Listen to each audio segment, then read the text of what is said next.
ਹਰ ਜਾਨੀ ਰਾਖੈ ਗੁਰ ਗੋਬਿੰਦ।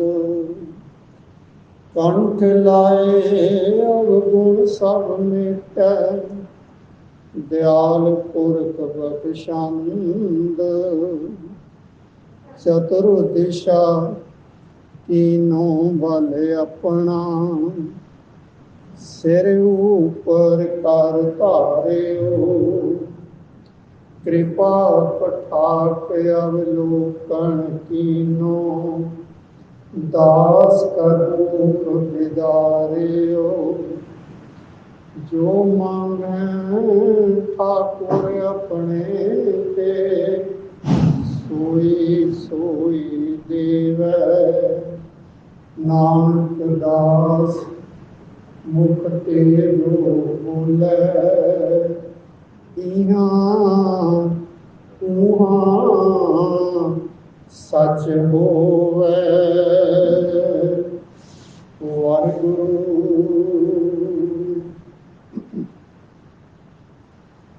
ਕਵਣ ਤੁਮੈ ਕਿਆ ਨਾਉ ਤੁਮਾਰਾ,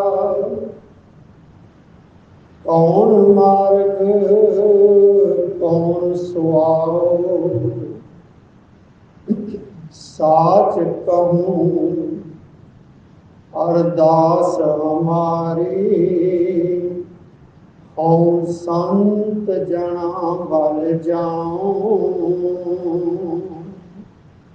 ਧੰਨ ਧੰਨ ਸਤਿਗੁਰੂ ਸ਼੍ਰੀ ਗੁਰੂ ਨਾਨਕ ਦੇਵ ਮਹਾਰਾਜ ਜੀ ਦੁਆਰਾ ਇਹ ਉਚਾਰੀ ਹੋਈ ਸਿੱਧ ਗੋਸ਼ਟ। ਆਓ ਇਸ ਦੇ ਦੂਸਰੇ ਅਤੇ ਤੀਸਰੀ ਪੌੜੀ ਦੀ ਆਓ ਵਿਚਾਰ ਕਰੀਏ। ਸਤਿਗੁਰੂ ਜੀ ਨੂੰ ਜੋਗੀ ਪ੍ਰਸ਼ਨ ਕਰਦੇ ਹਨ ਅਤੇ ਸਤਿਗੁਰੂ ਉਹਨਾਂ ਪ੍ਰਸ਼ਨਾਂ ਦੇ ਉੱਤਰ ਦਿੰਦੇ ਹਨ। ਇਹਦੇ ਵਿੱਚ ਪਹਿਲਾਂ ਚਰਪਟ ਜੋਗੀ ਹੈ ਜੋ ਕਿ ਗੁਰੂ ਸਾਹਿਬ ਨੂੰ ਸਵਾਲ ਕਰ ਰਿਹਾ ਹੈ ਅਤੇ ਗੁਰੂ ਸਾਹਿਬ ਉਹਨਾਂ ਦੇ ਜਵਾਬ ਦੇ ਰਹੇ ਹਨ। ਸਤਿਗੁਰੂ ਜੀ ਉਪਦੇਸ਼ ਕਰਦੇ ਹਨ, ਕਵਣ ਤੁਮੈ ਕਿਆ ਨਾਉ ਤੁਮਾਰਾ, ਕੌਣ ਮਾਰਗ ਕੌਣ ਸੁਆਉ। ਚਰਪਟ ਜੋਗੀ ਸਤਿਗੁਰੂ ਸ਼੍ਰੀ ਗੁਰੂ ਨਾਨਕ ਦੇਵ ਜੀ ਨੂੰ ਪੁੱਛ ਰਿਹਾ ਹੈ, ਕਵਣ ਤੁਮੈ, ਤੁਸੀਂ ਕੌਣ ਹੋ। ਕਿਆ ਨਾਮ ਤੁਮਾਰਾ, ਤੁਹਾਡਾ ਨਾਮ ਕੀ ਹੈ। ਕੌਣ ਮਾਰਗ, ਤੁਹਾਡਾ ਪੰਥ ਕੀ ਹੈ।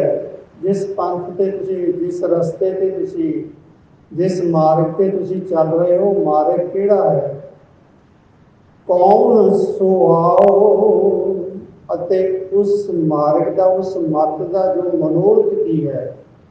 ਇਹ ਚਾਰ ਸਵਾਲ ਚਰਪਟ ਜੋਗੀ ਗੁਰੂ ਨਾਨਕ ਦੇਵ ਜੀ ਨੂੰ ਪੁੱਛ ਰਿਹਾ ਹੈ। ਦੂਸਰੀ ਪੰਕਤੀ ਵਿੱਚ ਸਤਿਗੁਰੂ ਜੀ ਜਵਾਬ ਦਿੰਦੇ ਹਨ, ਸਾਚ ਕਹੂੰ ਅਰਦਾਸ ਹਮਾਰੀ, ਹਉ ਸੰਤ ਜਣਾ ਬਲ ਜਾਉ।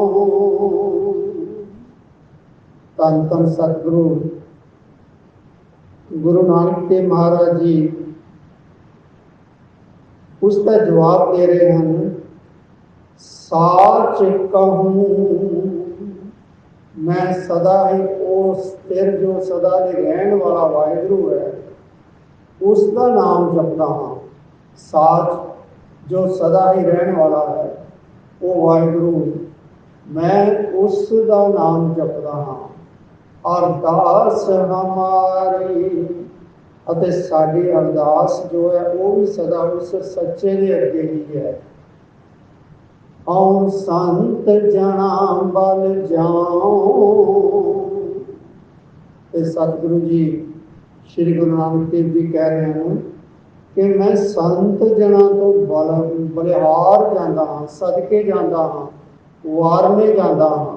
ਉਹ ਸਤਿਗੁਰੂ ਜੀ ਇੱਥੇ ਉਪਦੇਸ਼ ਕਰਦੇ ਉਹਨਾਂ ਨੂੰ ਜਵਾਬ ਦੇ ਰਹੇ ਹਨ, ਸਾਚ ਕਹੂੰ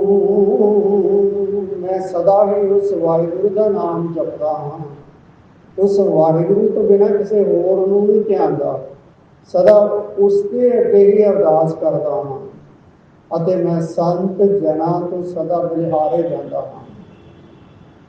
ਹੁਣ फिर सतगुरु जी ने जोगी प्रश्न करते हैं, कहाँ बैसो कहाँ रही है बाले, कह आओ कह जाओ। वो जोगी सतगुरु जी को बाले कह के करते हैं, क्योंकि सतगुरु की उम्र उन्होंने तो बहुत ही छोटी सी, वो जोगी जो सन वो बड़िया वड्डिया वड्डिया उम्र के सन।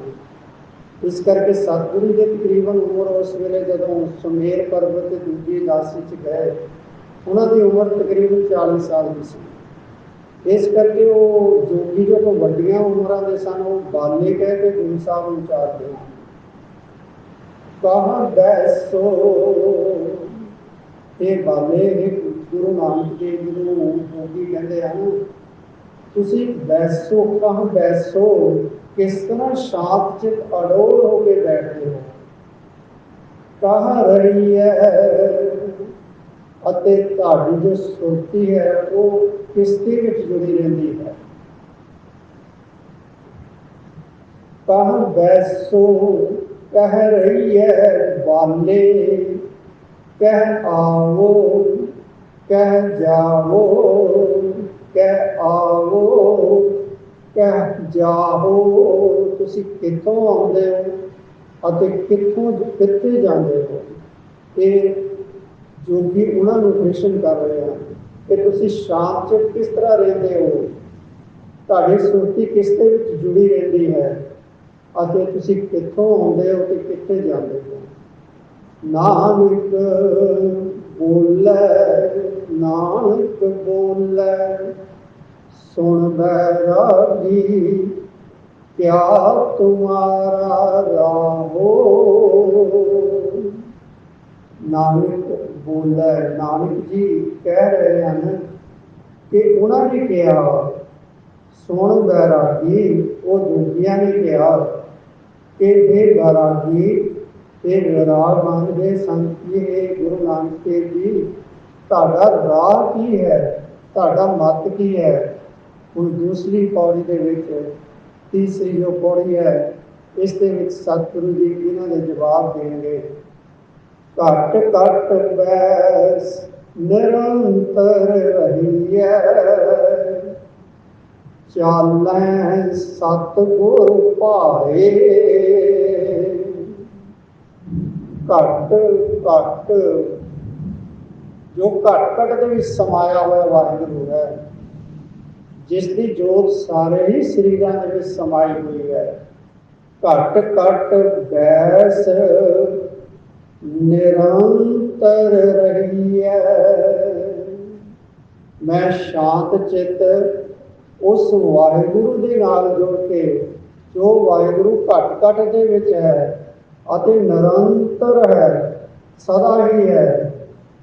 घट घट बैस निरंतर रही है, उस वाहिगुरु के नाल जुड़ के मैं सदा ही शांत चित रहिंदा हां। चालै सतगुर भाए, अते सतगुरु के भाए दे विच, सतगुरु की रजा दे विच सदा ही तुरदा हां। ये सतगुरु जी जवाब दे रहे हैं। जदों उन्होंने पूछा सी कहा बैसो, जी किस तरह शांत चित रहिंदे हो, तो सतगुरु जी ने जवाब दिता घट घट बैस निरंतर रही है। उस वाहिगुरु नूं जो कि हर घट घट दे विच बैठा है, जिसकी जोत हर शरीर दे विच है, उसके नाल जुड़ के मैं सदा शांत चित रहिंदा हां। सहजे आए हुक्म सिधाए, नानक सदा रजाए। सतगुरु जी ने जो क्वेश्चन पूछा कि का आओ कह जाओ, सतगुरु जी उसका जवाब देते हैं सहजे आए हुक्म सिधाए, ਅਸੀਂ ਉਸ ਵਾਹਿਗੁਰੂ ਦੇ ਹੁਕਮ ਦੇ ਵਿੱਚ ਸਹਿਜ ਸੁਭਾਏ ਹੀ ਇਸ ਦੁਨੀਆ ਵਿੱਚ ਆਏ। ਅਸੀਂ ਕੋਈ ਜਨਮ ਮਰਨ ਦੇ ਚੱਕਰਾਂ ਕਰਕੇ ਨਹੀਂ ਆਏ, ਅਸੀਂ ਕਰਮਾਂ ਦੇ ਚੱਕਰਾਂ ਕਰਕੇ ਨਹੀਂ ਆਏ। ਕਿਉਂਕਿ ਇਹੋ ਜਿਹੇ ਮਹਾਂਪੁਰਸ਼ ਜੋ ਹੁੰਦੇ ਹਨ ਉਹ ਜਨਮ ਮਰਨ ਕਰਕੇ ਨਹੀਂ ਸੰਸਾਰ ਵਿੱਚ ਆਉਂਦੇ। ਜਨਮ ਮਰਨ ਦੋਵੇਂ ਨਾਹੀ, ਜਨਮ ਮਰਨ ਦੋਵੇਂ ਨਾਹੀ, ਜਨ ਪਰ ਉਪਕਾਰੀ ਆਏ। ਜੀ ਦਾਨ ਦੇ ਭਗਤੀ ਲਾਇਣ, ਹਰ ਸਿਉ ਲੈਣ ਮਿਲਾਏ। ਉਹ ਮਹਾਂਪੁਰਖ ਜਨਮ ਮਰਨ ਕਰਕੇ, ਇਸ ਕਰਮਾਂ ਕਰਕੇ ਇੱਥੇ ਇਸ ਸੰਸਾਰ ਦੇ ਵਿੱਚ ਨਹੀਂ ਆਉਂਦੇ। ਉਹ ਜਨਮ ਮਰਨ ਦੋਹਾਂ ਦੇ ਵਿੱਚ ਨਹੀਂ, ਜਨਮ ਮਰਨ ਦੋ ਮੈਂ ਨਾਹੀ, ਜਨ ਪਰਉਪਕਾਰੀ ਆਏ। ਇਹੋ ਜਿਹੇ ਜਨ ਜੋ ਹਨ ਉਹ ਪਰਉਪਕਾਰ ਕਰਨ ਲਈ ਆਉਂਦੇ ਹਨ। ਜੀ ਦਾਨ ਦੇ ਭਗਤੀ ਲਾਇਣ, ਸਾਰਿਆਂ ਨੂੰ ਆਤਮਿਕ ਜੀਵਨ ਦੇ ਕੇ ਭਗਤੀ ਦੇ ਨਾਲ ਜੋੜਦੇ ਹਨ। ਹਰ ਸਿਉ ਲੈਣ ਮਿਲਾਏ, ਅਤੇ ਉਸ ਪਰਮਾਤਮਾ ਦੇ ਨਾਲ ਜੋੜ ਲੈਂਦੇ ਹਨ। ਇਹ ਸਤਿਗੁਰੂ ਜੀ ਇੱਥੇ ਕਹਿੰਦੇ ਹਨ, ਅਸੀਂ ਉਸ ਵਾਹਿਗੁਰੂ ਦੇ ਹੁਕਮ ਦੇ ਵਿੱਚ ਸਹਿਜ ਸੁਭਾਏ ਇਸ ਜਗਤ ਵਿੱਚ ਆਏ ਹਾਂ। ਸਹਿਜੇ ਆਏ ਹੁਕਮ ਸਿਧਾਏ, ਅਤੇ ਉਸ ਵਾਹਿਗੁਰੂ ਦੇ ਹੁਕਮ ਦੇ ਵਿੱਚ ਹੀ ਵਿਚਰ ਰਹੇ ਹਾਂ। ਇਸ ਸੰਸਾਰ ਦੇ ਵਿੱਚ ਅਸੀਂ ਉਸ ਵਾਹਿਗੁਰੂ ਦੇ ਹੁਕਮ ਦੇ ਵਿੱਚ ਵਿਚਰਦੇ ਹਾਂ। ਨਾਨਕ ਸਦਾ ਰਜਾਏ, ਅਤੇ ਸਦਾ ਹੀ ਉਸ ਵਾਹਿਗੁਰੂ ਦੀ ਰਜਾ ਦੇ ਵਿੱਚ ਰਹਿੰਦੇ ਹਾਂ। ਉਹ ਜਿਸ ਤਰ੍ਹਾਂ ਸਾਨੂੰ ਹੁਕਮ ਕਰਦਾ ਹੈ ਅਸੀਂ ਉਸੇ ਤਰ੍ਹਾਂ ਹੀ ਉਸ ਦੀ ਰਜਾ ਦੇ ਵਿੱਚ ਤੁਰਦੇ ਹਾਂ। ਆਸਣ ਬੈਸਣ ਫਿਰ ਨਾਰਾਇਣ, ਐਸੀ ਗੁਰਮਤਿ ਪਾਏ। ਉਹ ਵਾਹਿਗੁਰੂ ਦਾ, ਉਸ ਨਾਰਾਇਣ ਦਾ ਆਸਣ ਪੱਕਾ ਆਸਣ ਹੈ, ਉਹ ਪੱਕੇ ਆਸਣ ਵਾਲਾ ਹੈ। ਉਸ ਦਾ ਆਸਣ ਕਦੇ ਵੀ ਖਤਮ ਨਹੀਂ ਹੁੰਦਾ। ਬੈਸਣ, ਅਤੇ ਉਸ ਦਾ ਟਿਕਾਣਾ ਵੀ ਸਦਾ ਲਈ ਹੈ। ਫਿਰ ਉਹ ਸਦਾ ਫਿਰ ਰਹਿਣ ਵਾਲਾ ਵਾਹਿਗੁਰੂ ਹੈ।